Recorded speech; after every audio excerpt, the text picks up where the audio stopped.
ઘરના પ્રોબ્લેમમાં આજે મુદ્દો છે સાસુ અને વહુનો.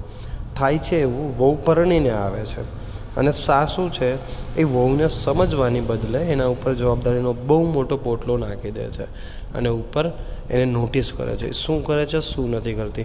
જરાક ગલતી થાય એટલે ટોન્ટ મારવાનું, લુક્સ દેવાનું, એના વડકા ભરવાનું, એના મમ્મી પપ્પાને સંભળાવવાનું, કેટલું બધું ચાલુ કરી દે છે. જ્યારે બિચારી વહુ એકલી સાંભળતી રહે છે, સૂનતી રહે છે અને પાછળથી કાંઈ જ બોલતી નથી. છતાં એની ઉપર આ અત્યાચાર રોજ એટલે રોજ ચાલુ રહે છે.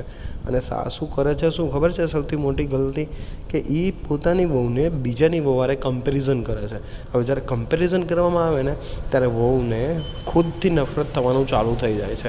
અને આ હરેક સાસુ એની વહુ સાથે કરે છે કે પેલાની વહુ જુઓ, આની વહુ જુઓ, તેની વહુ જુઓ.